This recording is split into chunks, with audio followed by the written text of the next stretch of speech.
The elevator dropped without warning. Not a malfunction. That was just how it worked down here. No countdown. No recorded safety announcement. Just a steel floor vanishing under your boots and the sensation of your stomach deciding it no longer wanted to be part of your body. I gripped the handlebar and said nothing. The duty officer beside me, a young man named Corporal Owen Davies, went a shade of gray that I found personally entertaining. "First descent?" I asked. He nodded, jaw tight. "It gets worse," I said. "The second shaft is faster." He looked at me like I had personally designed the elevator to ruin his morning. I had not, but I understood the impulse to blame the nearest senior officer for every inconvenience. I had done it myself once, to a colonel who had done nothing wrong except exist near me during a bad week.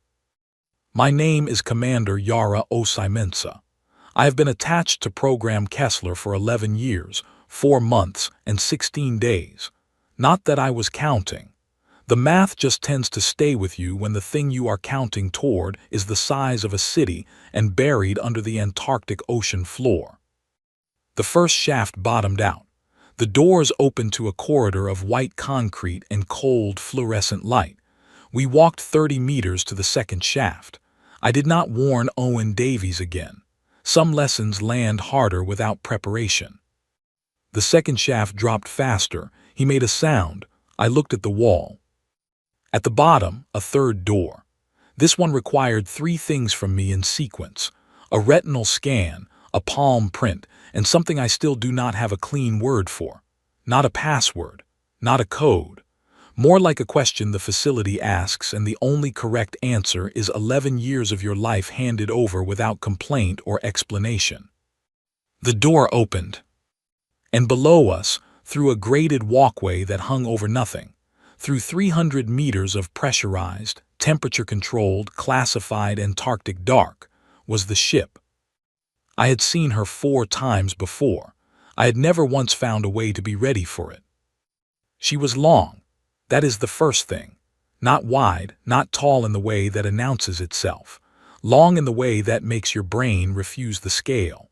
The engineers on the floor below us, 100 of them moving along her hull in yellow suits, looked like something you might brush off your sleeve without noticing. Her hull was dark, not painted dark. The material itself absorbed light in a way that the program scientists still argued about in quarterly briefings I attended and mostly survived. It was not a color. It was an absence that sat very still and watched you back. Her name was stenciled along the bow in letters that were, by my estimate, 4 meters tall. Kessler's Promise. Owen Davies stood beside me on the grating and did not say a single word for 1 full minute. I respected that. The ones who filled the silence immediately were always the ones who had not actually seen it. "How long?" he finally asked. 31 years of construction," I said. 11 years of my oversight. The first team broke ground before I was assigned. Some of them never saw her finished. He processed that, and she works. She works. How do you know, if she's never been launched? Every system has been tested individually, I said. Propulsion in isolation, weapons in isolation, the hull material under every stress condition the program scientists could generate. You do not test a ship like this by taking her for a drive.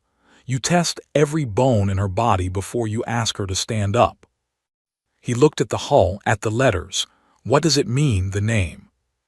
I thought about that. The original program director, Dr. Lena Kessler, had died of a cardiac event 8 years into construction. She had not seen the hull closed. She had not seen the weapons installed. She had seen the skeleton, and she had believed in it anyway. The name had been voted on by the engineering team the week after her funeral. I had not been there yet, but I had read the meeting minutes 3 times. It means someone made a promise that they could not personally keep, I said, and someone else decided to keep it for them.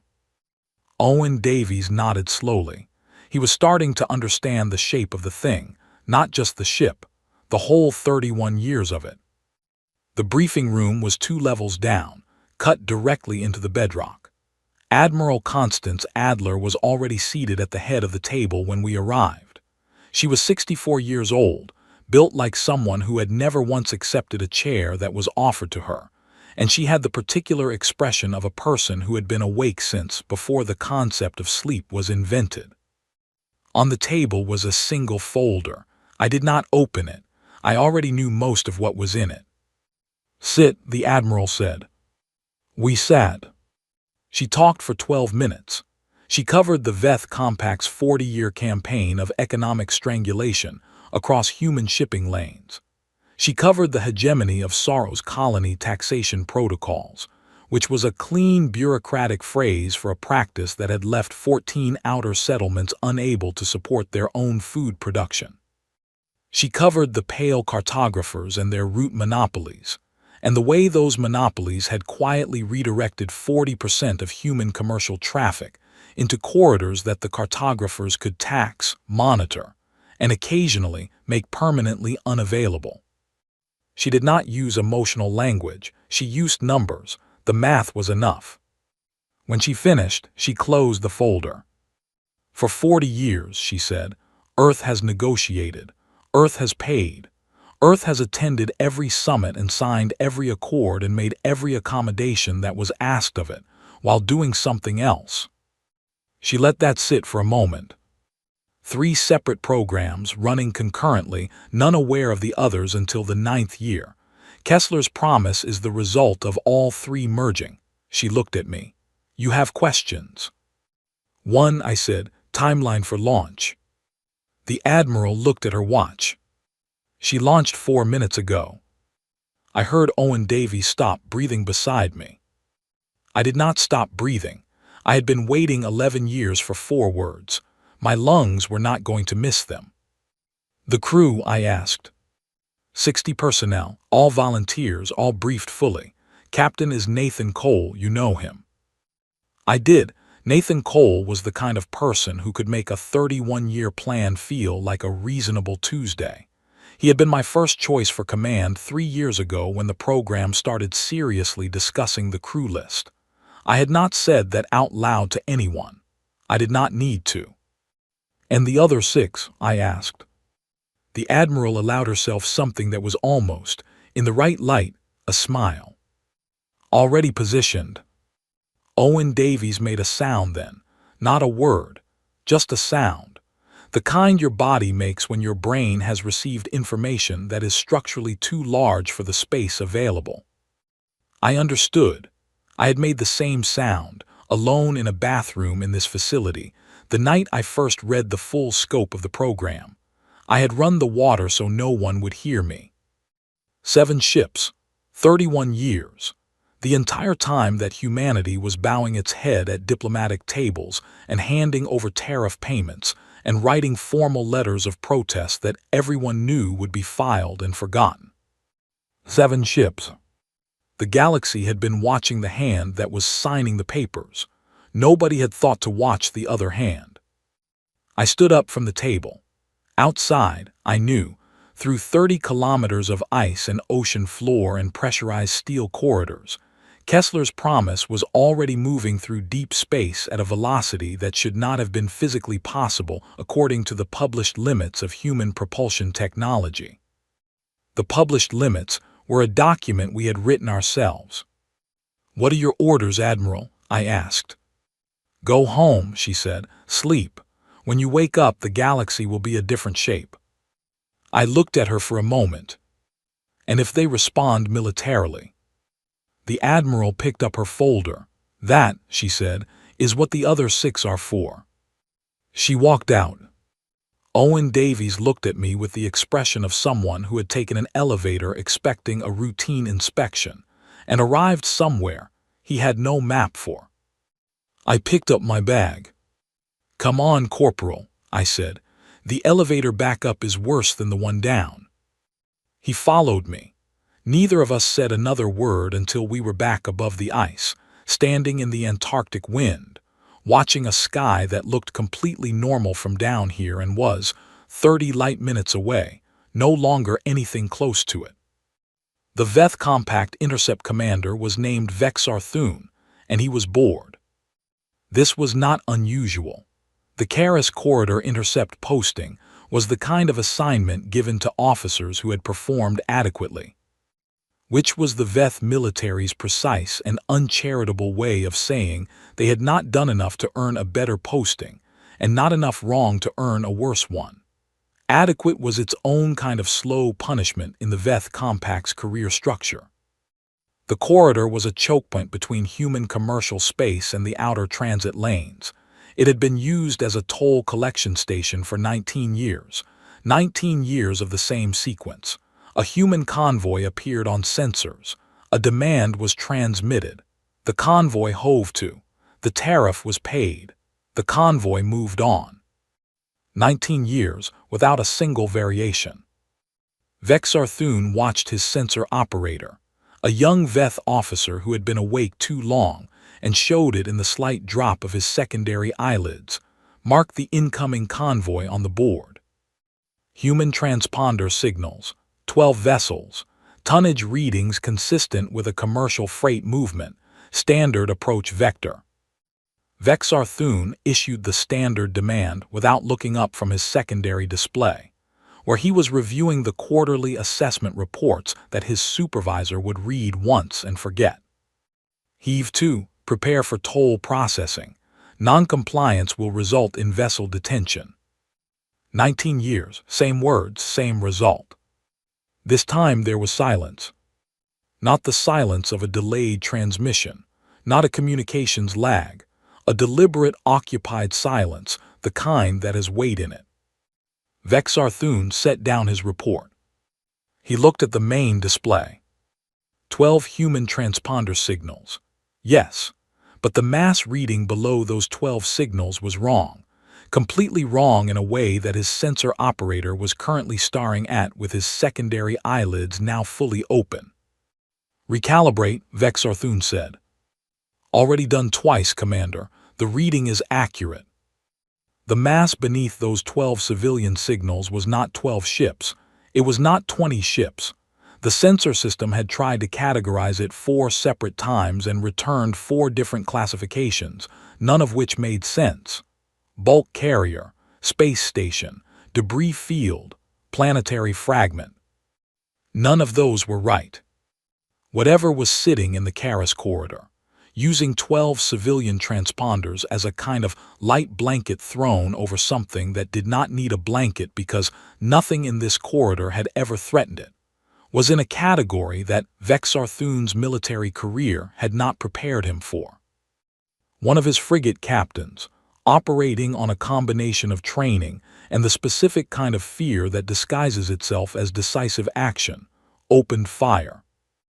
I watched it happen from a war room in Montreal, 26 light minutes from the Karas corridor, which meant that everything I was seeing on the telemetry had already happened by the time it reached me.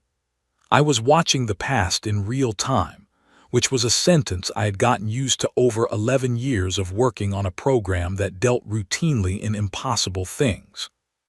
The shot from the Veth frigate was a mid-range pulse discharge, clean hit, dead center on what the Veth sensors were still struggling to classify. Kessler's promise did not move. She did not return fire. She did not change course. The shot scored across her hull, and I watched the impact zone on the telemetry feed, expecting the damage report to follow. No damage report came. The hull closed around the impact the way water closes around a stone dropped into a still lake.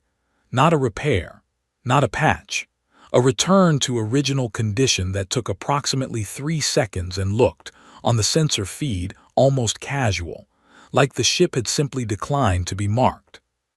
In the war room around me, 12 people said nothing.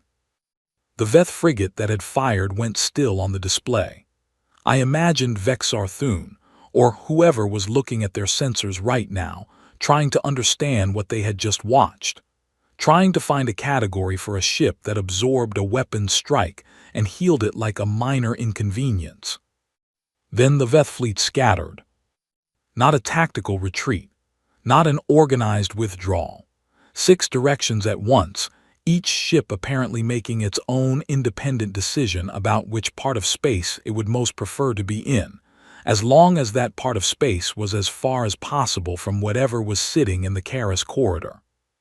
Captain Nathan Cole, 60 personnel, and a ship that had taken 31 years to build watched them go. And then Kessler's promised broadcast.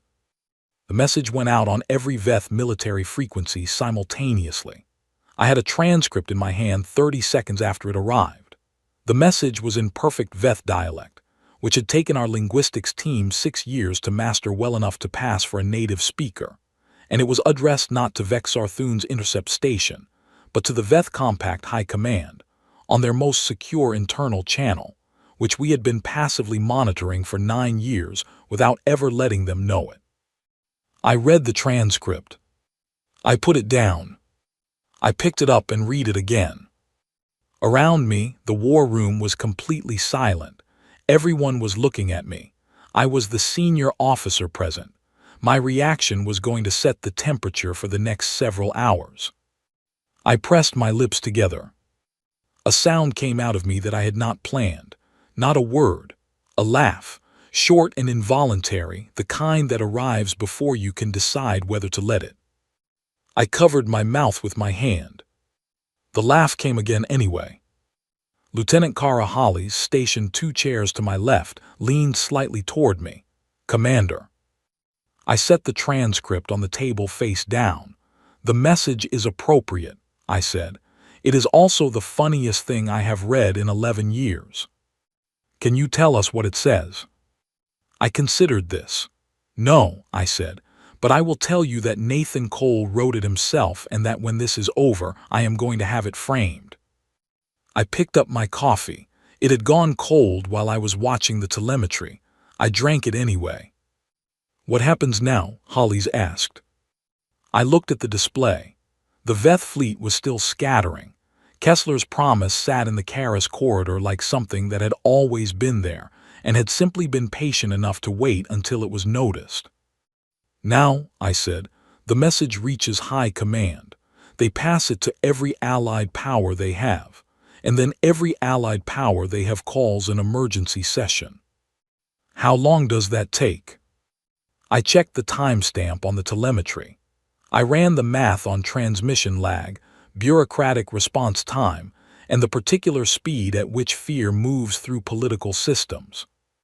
"About 6 hours, I said. "Give or take the part where they argue about whether what they just saw was real." Hollies looked at the display, and the other 6 ships. "Already where they need to be." She was quiet for a moment. "Commander, I have to ask, you have been attached to this program for 11 years. What does it feel like, right now, watching this?" I looked at the display for a long time. Kessler's promise had not moved. She was not threatening anyone. She was not pursuing the scattered Veth frigates. She was sitting in the corridor she had traveled through once before, 19 years ago, as a civilian transport, paying a toll we should never have had to pay, and she was waiting to see what the galaxy intended to do next.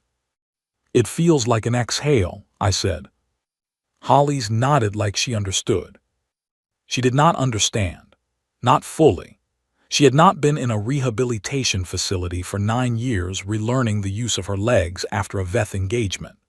She had not signed 47 forms in triplicate to receive compensation for a destroyed posting that never arrived because the fund had been quietly redirected to cover a diplomatic settlement with the very people who had destroyed the posting in the first place. But exhale was the word I had, and it was close enough. I picked up the cold coffee again. Outside the war room windows, Montreal was going about its afternoon. Ordinary people in an ordinary city on a planet that had just 26 light minutes away and about 40 minutes ago in real time changed its relationship with the galaxy permanently. Nobody outside this building knew yet. In about 6 hours they would. I thought about that, about the moment the news would reach ordinary people, about what it would feel like to wake up one morning as the species that paid the toll and go to sleep that night as something else entirely. I thought about Dr. Lena Kessler, who had believed in the skeleton of a ship she never saw completed. I thought about the 47 forms that had never resulted in a payment. I thought about 31 years of the other hand. On the display, Kessler's promise sat still and dark and patient in the Karas corridor, and the galaxy, for the first time in 40 years, did not know what to do about us. I found that I did not mind that at all. The emergency session of the Galactic Council convened in 6 hours and 40 minutes. I know the exact time because I had been awake for all of it, working through a sequence of protein bars that my body accepted but my taste buds formally protested, and I had watched the arrival notifications roll in on the diplomatic feed, one by one like attendance being taken at a class where nobody wanted to be present, but everyone understood that absence was worse. The hegemony of sorrow, present. The pale cartographers, present. The Veth Compact, present, though their delegation had changed 3 times in the preceding 2 hours, which suggested some significant internal disagreement about who should be in the room when whatever happened next happened. 9 other galactic powers, some of whom had minor grievances with humanity, and some of whom had no direct issue with us at all, but had enough interest in the outcome to make the journey. 14 delegations, 1 chamber, and at the human table, sitting in a chair like she was waiting for a bus rather than presiding over the most consequential diplomatic session in human history, Ambassador Diane Fletcher of Montevideo. I had met Diane Fletcher once, 3 years ago, at a program briefing she had attended as part of her preparation for a role she had known about for 4 years before she was officially assigned to it. She was 58 years old, and she had the particular quality of stillness that belongs to people who have been in enough rooms where the wrong word could end badly, that they had made peace with silence as a primary tool. She was also, I had learned in that one meeting, quietly and completely unafraid of anyone. The hegemony of sorrow delegate spoke first. His name was Peter Solenval, and he spoke for 22 minutes in the rolling, layered dialect of the hegemony's upper administrative caste, which was designed to communicate status and complexity simultaneously, and which our translation AI rendered into clean English in a half-second delay that I found mildly impressive every time. He said, in 22 minutes, essentially the following. What had occurred in the Karas corridor was an anomaly. Humanity had acted in a manner inconsistent with established treaty frameworks. The Council should work together to understand this anomaly, address it through existing channels, and return to the stable and productive relationships that had characterized galactic cooperation for decades. Stable, productive, those were the words he used.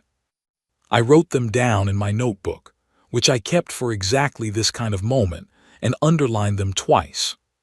Stable and productive had meant, for 40 years, that we paid and they received, and everyone was stable and productive in their respective roles, and no one asked too many questions about whether those roles had been assigned fairly.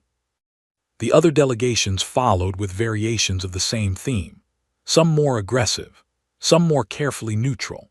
The pale cartographers said almost nothing, which was their custom and also, in this context, said quite a lot. They had gone very still in a way that their multi-limbed biology did not typically favor, and they were watching the human table with a focus that I, watching via diplomatic feed in Montreal, found notable. When Peter Solenval finished his closing remarks and indicated that the human delegation had the floor, Ambassador Fletcher did not stand up. She sat forward slightly and placed her hands flat on the table, and spoke for exactly the length of time it took to say 4 sentences. The translation came through my earpiece clean and immediate. Sentence 1. Kessler's Promise is one of 7 vessels currently operational and positioned throughout the primary transit corridors of known space. Sentence 2. The other 6 are already in position and have been for approximately 9 hours. Sentence 3. Every treaty violation, every unauthorized tariff, every colonial extraction, and every act of economic force applied against human vessels or human settlements over the past 40 years has been logged, time-stamped, cataloged, and assigned a precise remediation value by a team of 1,200 analysts working for the past 6 years in preparation for this session. Sentence 4. The remediation schedule, payment terms, and full incident record are attached to the transmission that every delegation in this room received upon entering the building today, and humanity requests that all parties review the document at their earliest convenience. She sat back. The chamber held the kind of silence that has a texture to it. I had been in quiet rooms before, quiet rooms after bad news, quiet rooms after medical verdicts, quiet rooms at the end of things. This silence was different. This was the silence of 14 species simultaneously running calculations and not liking the results. The Veth Compact's lead delegate, who had replaced the original 3 delegates, and was now a senior military advisor named Veth Koron rather than a diplomat, looked at the display on his personal console where the attached transmission document presumably sat. He looked at it the way you look at something you need to open but are not ready to open. He looked at it for 11 seconds. I counted. Then he opened it. His reaction was not dramatic. He was a military man, and military training is, above all else, training in not showing what you are actually experiencing. But there was a moment, a very small moment, where his posture changed by approximately 2 degrees, and he set his console down with slightly more care than the action required. 40 years of incidents, 40 years of names and dates and cargo manifests and colony extraction records, 1,200 analysts, 6 years of preparation. The document was, according to the program's administrative director who had briefed me on it 2 weeks earlier, 4,012 pages long. Around the chamber, other delegates were opening the same document and having their own versions of the 2-degree posture adjustment. The pale cartographers did not open the document. They sat with the kind of absolute stillness that, I had been told by the xenobiological briefing I had read 3 years ago, their species typically used when processing information they found structurally threatening. Their root monopolies were in that document. Their 9 years of redirecting human commercial traffic. Their monitoring protocols. All of it time-stamped, valued, and politely invoiced. It was the pale cartographer's secondary delegate, a creature with no name that human mouths could reproduce, who was referred to in our diplomatic records simply as Cartographer 7, who broke the silence first. The translation came through my earpiece with the slight flatness that always accompanied cartographer speech, their language being tonal in ways that defeated even the best AI rendering. You have been preparing this, it said, for how long?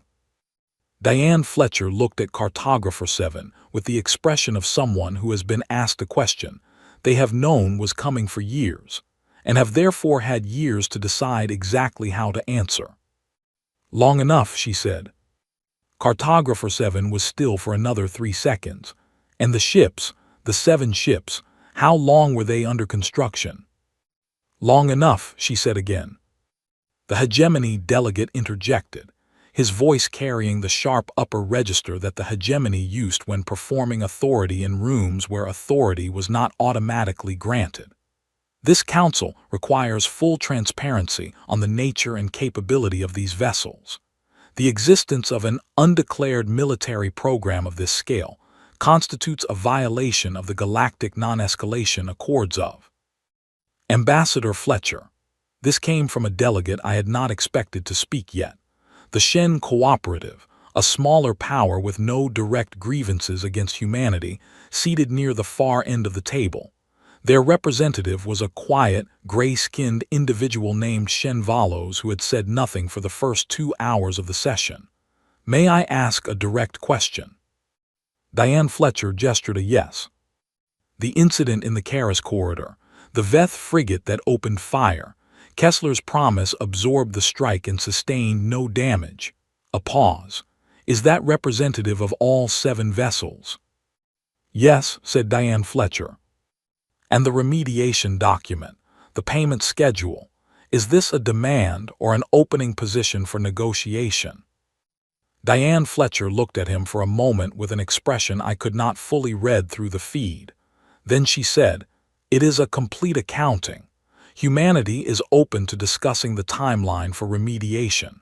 Humanity is not open to discussing the amounts." Shenvalos nodded slowly, the way someone nods when they have asked a question and received an answer that was actually useful to them. He made a note on his console and said nothing more. The session continued for 4 more hours. I watched all of it. The hegemony argued procedure. The Veth argued precedent. The pale cartographers said almost nothing but opened and read their section of the document 3 separate times, which I noted in my log. At no point did Diane Fletcher raise her voice. At no point did she use a word longer than necessary. At no point did she make a threat. She did not need to. The 7 ships were the sentence. She was just the period at the end of it. When the session adjourned without resolution, which had been expected, the delegations filed out in a silence that felt nothing like the silence they had walked in with. They had arrived with the quiet of people who considered themselves in control of the room. They left with the quiet of people who were going home to make a very large number of very important calls and were already dreading every single one of them. I turned off the diplomatic feed. Lieutenant Hollies was at the door of the monitoring room. She had brought 2 cups of coffee, which meant she had been paying attention. She handed me one, warm this time.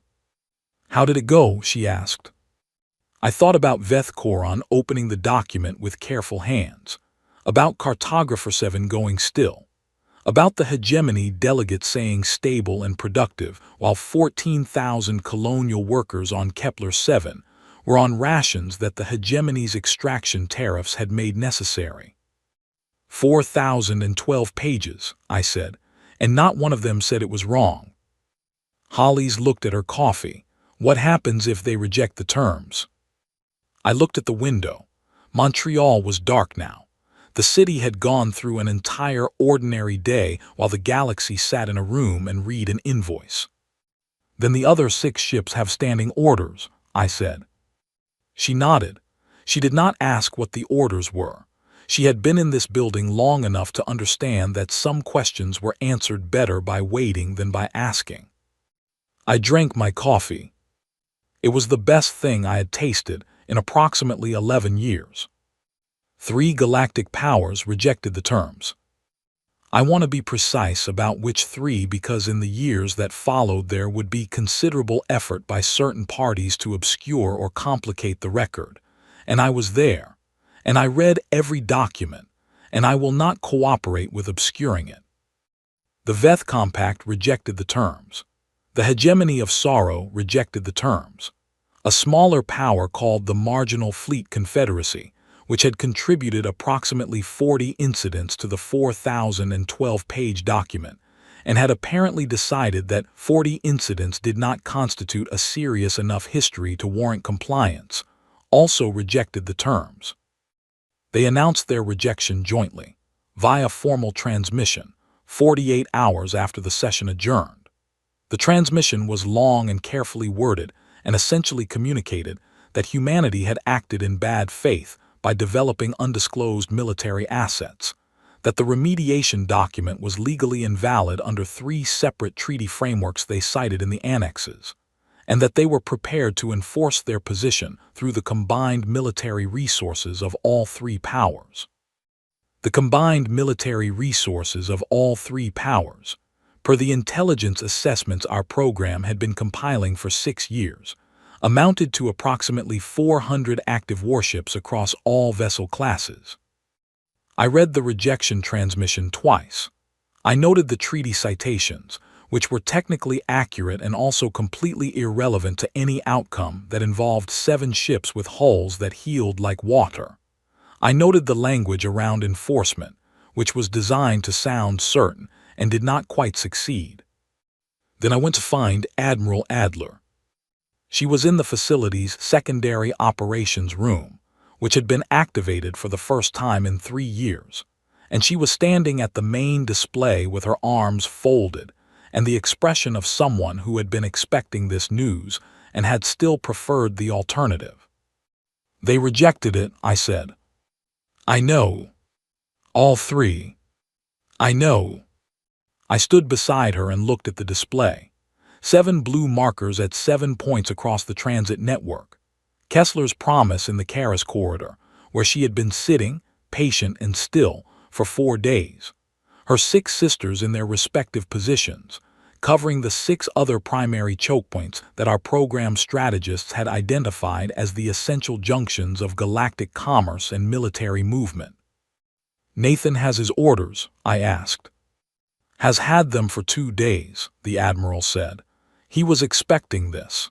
He told me, and I am quoting him directly, that he would have been disappointed if they had paid without a fight." I thought about Nathan Cole, about the particular quality of calm he carried, the kind that does not come from the absence of understanding the stakes, but from having understood them so thoroughly that panic had been fully processed and discarded years ago. 400 ships, I said. "Against 7, the Admiral said. Neither of us said what we were both thinking. We did not need to. The math was the math, and the math had been the math since the first test data on Kessler's Promise's hull came back, and 3 separate materials scientists had filed formal reports stating that the results were impossible, and then filed 3 separate follow-up reports quietly acknowledging that the results were what they were. The fleet arrived in the Karas corridor at 3:47 station time.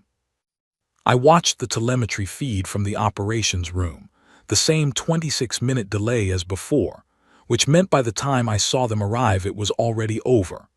I was watching the past again, the strange time-lagged theater of events I could not change and could not speed up and could only witness as they had already resolved. 400 warships. The display rendered them as a cloud of orange markers, dense at the center and spread at the edges, the shape of a force that had been organized and arranged by people who knew what they were doing. This was not the scattered fear response of Vexarthoon's frigates. This was a coordinated military deployment from 3 powers who had been conducting warfare in space for, in some cases, centuries. They were good at this. Kessler's Promise sat in the center of the corridor. 1 ship, 1 blue marker. The display rendered her exactly the same size as each orange marker because that was how the display worked, a choice made by engineers who had not considered the psychological component of watching a single blue point surrounded by 400 orange ones. I looked at the timestamp on the telemetry. Whatever was happening right now, in actual real-time space, had already happened 40 minutes ago. The combined fleet issued a demand. In Veth dialect, translated for the record into 17 other languages including English. Stand down, disengage all weapon systems, submit to boarding and inspection, or face immediate and total destruction. Kessler's Promise did not respond to the transmission. She broadcast instead, not on military frequencies, on every frequency simultaneously, every format, every language in the contact database our program maintained, which covered 46 known species and their primary communication protocols. The broadcast was not a threat, it was not a battle cry, it was a list. Every incident in the 4,012-page document, read aloud in sequence, with dates, vessel names, colony identifiers, and the name of every individual human being who had been directly affected. The list was long. Reading it aloud, at the measured pace Nathan Cole's crew had chosen, which I would later learn had been a deliberate decision made collaboratively by the entire 60-person crew, took 11 hours. Before the list was done, the combined fleet attacked. It was a full engagement, every ship firing at maximum capacity. The kind of assault that, against any previous target in the history of any of those 3 powers' military operations, would have resulted in the permanent removal of that target from the display. I watched it on the telemetry feed. The operations room was silent. Admiral Adler stood with her arms still folded. Lieutenant Hollies had stopped making notes. The 12 other personnel at their stations had all turned, by increments, to face the main display in the way people turn toward things that are either very bad or very extraordinary, and they are waiting to find out which. Kessler's promise healed. Over and over. Strike after strike scoring her hull and the hull returning to its original condition in seconds. Unhurried, indifferent, patient in the particular way of things that are simply too well made to be broken by the tools being applied to them. She did not return fire for 37 minutes. I know it was 37 minutes because I watched the timestamp in the corner of the feed, and I counted, not because I needed the number, but because some part of me needed to do something with my hands and my hands were not available for anything useful, so they counted instead. 37 minutes of absorbing an assault from 400 warships while broadcasting a list of names. Then she returned fire.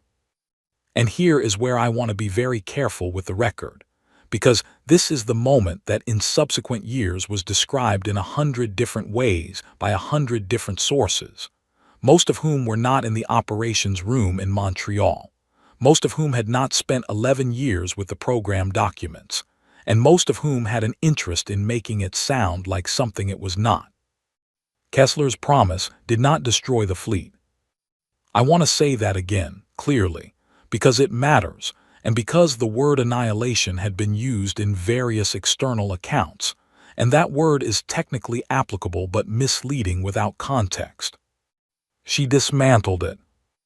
Every weapon system on every ship in that 400-vessel fleet was targeted individually and disabled with a precision that, when I reviewed the engagement data later, made 3 of our own weapons engineers sit down and not speak for several minutes. The targeting was not approximate. It was not area effect. It was specific to the point of being, in the words of weapons engineer Dr. Patrick Shee, almost considerate. Engine systems, disabled not destroyed. Hull integrity, maintained. Life support untouched. Crew unharmed. 400 warships in 9 minutes and 14 seconds were converted from a military fleet into a very large collection of very still objects floating in the Karas corridor. None of them able to move, none of them able to fire, all of them intact. Not annihilation. A demonstration. And through all 9 minutes and 14 seconds of it, the broadcast continued. Names, dates, colony identifiers. The list kept going. I sat down at some point during the 9 minutes. I do not remember deciding to. The chair was there and then I was in it. Admiral Adler did not sit. She stood through all of it, and when the engagement counter on the display read 00, 09, 14 and the orange markers went still across the board, she exhaled once and that was her entire reaction. I thought about a rehabilitation facility, about 9 years of forms that arrived and were processed and resulted in nothing, about the specific quality of helplessness that comes not from a single catastrophic event, but from 40 years of small, systematic, thoroughly documented wrongness that nobody with the power to stop it had chosen to stop. 9 years of my life. 9 minutes to answer it. I pressed my hand flat against the desk because I needed the sensation of something solid. The desk was solid. The operations room was solid. Somewhere 30 light minutes away, Kessler's promise was still broadcasting a list of names to a silent fleet that could no longer do anything but listen. The broadcast finished 11 hours later. The last name on the list was a 7-year-old child from a colony on the edge of hegemony extraction territory, whose family had been unable to access standard nutrition supplements for 2 consecutive years due to tariff redirection. The child's name was Oliver Webb. He was now 14. He was, per the analyst notes attached to his file, currently attending school on Earth. When the broadcast ended, the corridor was very quiet. Kessler's promise sat among the disabled fleet, and did not move and did not speak. She waited. The first ship to transmit a response was not a Veth ship or a hegemony ship. It was a small marginal fleet Confederacy escort vessel near the outer edge of the formation. Its transmission was brief and addressed to no one in particular, and said, in its own dialect, something that our AI translated as approximately, "We would like to discuss the payment schedule." I laughed again, same involuntary quality, same covered mouth. Admiral Adler turned from the display and looked at me. "I know," I said. She nodded. She turned back to the display. "Get some sleep, Commander," she said. "Tomorrow is going to be a long day of paperwork." Paperwork. After 31 years, 7 ships, and 9 minutes that rearranged the political structure of a significant portion of the galaxy, the next task was paperwork. The math, as I had always understood, did not care about how you felt about it. But sometimes, in very rare moments, it did exactly what you had spent 11 years hoping it would do. 6 months later, I flew back to Antarctica. There was no cover story needed anymore. No weather observatory signage on the approach road. No reason to pretend the facility was anything other than what it was, because what it was had been public knowledge for 4 months, which still felt strange every time I walked past a newsstand and saw a photograph of Kessler's promise on a front page and thought about the 11 years I had spent not being able to do that. The elevator still dropped without warning. Nobody had changed that. I rode it alone this time, all 3 shafts in sequence. The third one asking its old question, I gave it my old answer. The doors opened to the floor. The floor was empty. Kessler's promise was stationed at the Karis corridor on a rotating basis now, part of the observation and compliance monitoring framework that had been negotiated in the 3 months after the fleet engagement. She was home for 6 weeks in 8 and away for 2. The engineers who maintained her came and went on a regular schedule.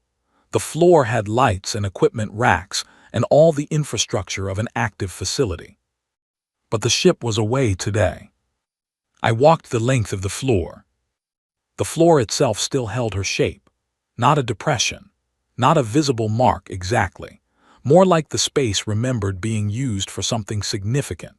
Where the main thruster assembly had rested during the final construction phase, the floor had a permanent discoloration, darker than the surrounding concrete by a shade that was only visible if you stood at a specific angle in the facility's overhead light. I stood at that angle. The discoloration was roughly the shape of something enormous, the base of something that had been here for 31 years and was now somewhere else, doing what it had been built to do. I stood in the shape of it for a while. I had been asked 2 months ago to write the official first-person account of Program Kessler for the public record, not a classified briefing document, not an internal assessment, a document meant to be read by ordinary people who had lived through 40 years of the galaxy operating the way it had operated, and who were now, slowly, beginning to understand what had been happening beneath the surface of all of it. I had started the account 4 times. The first version opened with Dr. Lena Kessler and her death, and the engineering team's vote on the name. It was accurate, and it was, I decided after reading it back, exactly the kind of thing that was accurate and still missed the point. The second version opened with the first time I descended the shafts and saw the ship. That version was better in some ways. It had the quality of being true, but it put me at the center of a story that was not actually about me. And every time I reread the opening paragraphs, I felt the weight of everyone else in the program who had not been in the room during the important moments, but had done the work that made the important moments possible. The 1,200 analysts. The 6 years of documentation. The engineers who had spent decades on a ship they were not allowed to describe to anyone they loved. The third version opened with Oliver Webb. 14 years old, currently in school on Earth, 7 years of his life spent in a colony that could not afford to feed itself properly because of a tariff structure that 17 diplomatic summits had failed to change. That version felt honest, and it felt like the right weight. It opened it in the right place. I sat with it for 3 days. Then I deleted it. Not because it was wrong, because it was almost right, and almost right felt like a disrespect to the actual record. The fourth version I had written at 3 a.m. in my apartment in Montreal, sitting at my kitchen table with no particular intention of writing anything, just waking up and finding myself unable to sleep, and finding my laptop already open and finding words already there, before I had made a conscious decision to put them there. I had written, "We were never what they thought we were." I had looked at that sentence for a long time. Then I had written below it, in a continuous paragraph that took 40 minutes and which I revised only twice. 40 years is a long time to be underestimated. It is also, if you use it correctly, exactly long enough. The galaxy watched us sign papers and pay tariffs and write formal letters of protest, and they decided that was what we were.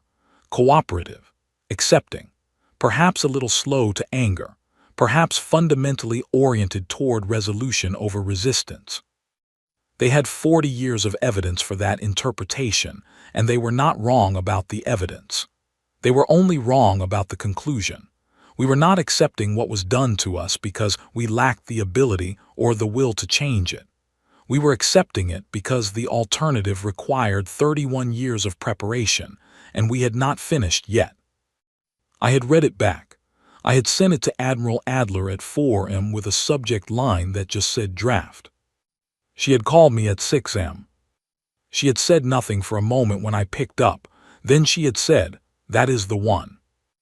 I was thinking about that phone call, standing on the floor of an empty facility in Antarctica, when my satellite phone buzzed.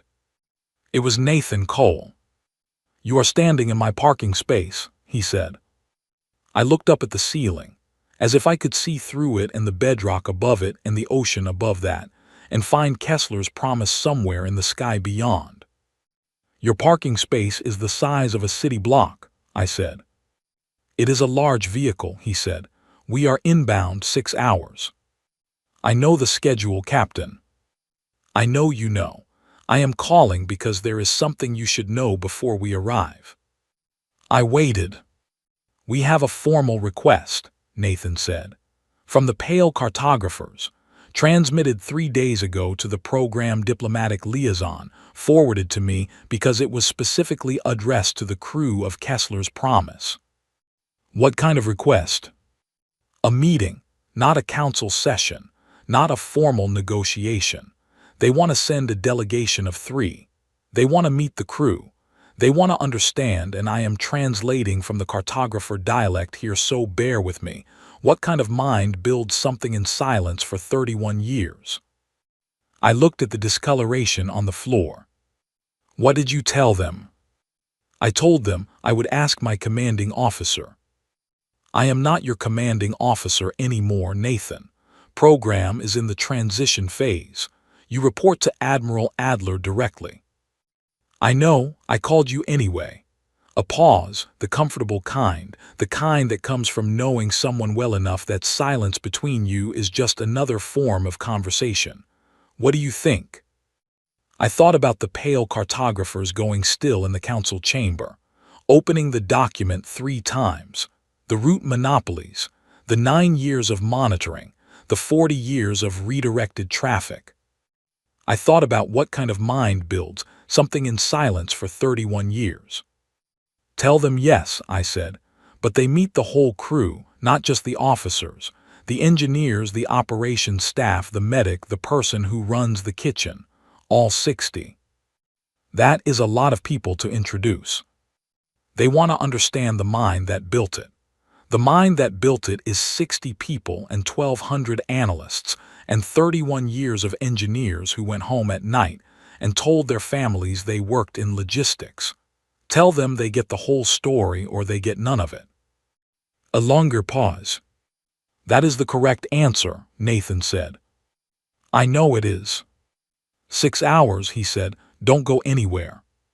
He ended the call. I put the phone in my pocket and stood for another minute on the floor that remembered the shape of something enormous. 6 months ago I had stood in this same facility, and been told the ship had launched 4 minutes earlier, and felt something complete itself in my chest that had been open for 11 years. I had described it to Lieutenant Hollies as an exhale. That had been accurate as far as it went.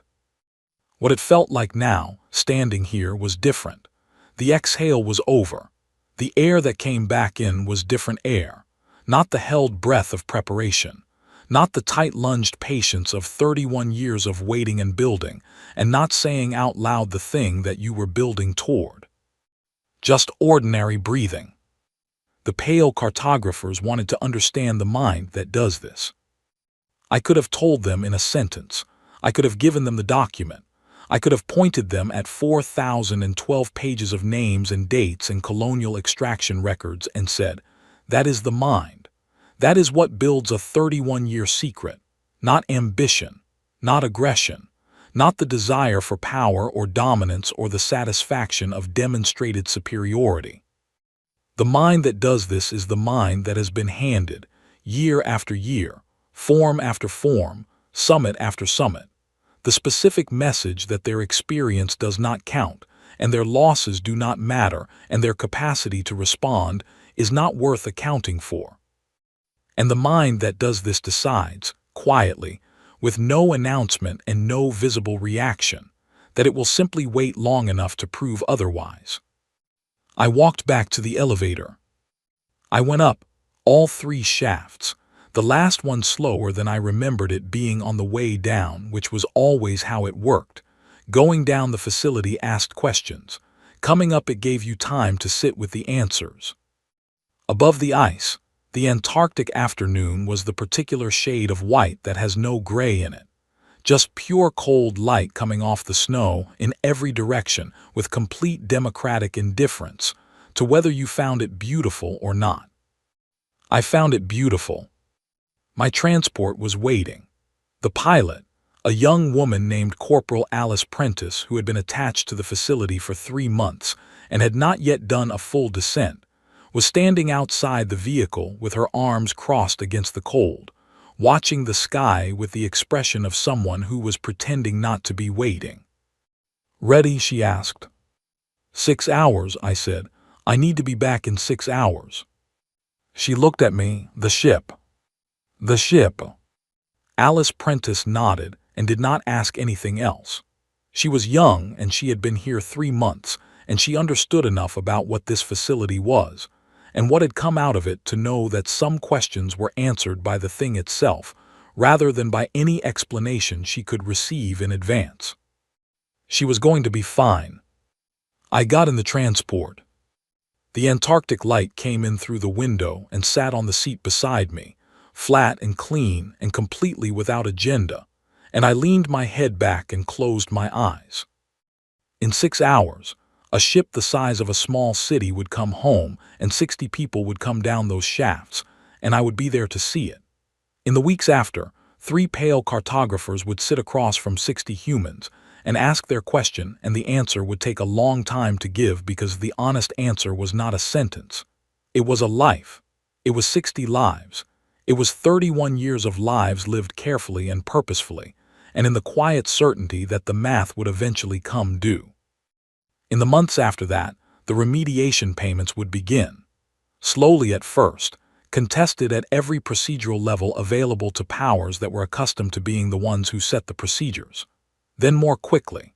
The document was 4,012 pages long, and every page had been prepared by 1,200 people who had done nothing for 6 years, except make sure that not a single number in it could be successfully challenged. The galaxy would adjust. Not willingly, not gracefully, not without significant amounts of formal correspondence that I would read and file and occasionally hand to Admiral Adler with a single raised eyebrow, which was our established communication system for documents that were technically procedurally valid and also completely missing the point. But it would adjust. Because the math was the math, and the math did not care about the feelings of powers that had built their stability on 40 years of other people's patience. I slept for 4 hours in the transport. I had not slept without locking the window in 11 years. I did not lock it. The transport flew north, and I slept clean and full and uninterrupted all the way to the coast. And when I woke up, the light had changed, and the Antarctic was behind me and somewhere ahead of me, coming in from deep space at a velocity that was not in any published document on human propulsion capability. A ship with a name on her hull that meant someone had made a promise they could not personally keep was coming home. I straightened up in my seat. I checked my watch. 5 hours and 40 minutes. I had time for breakfast.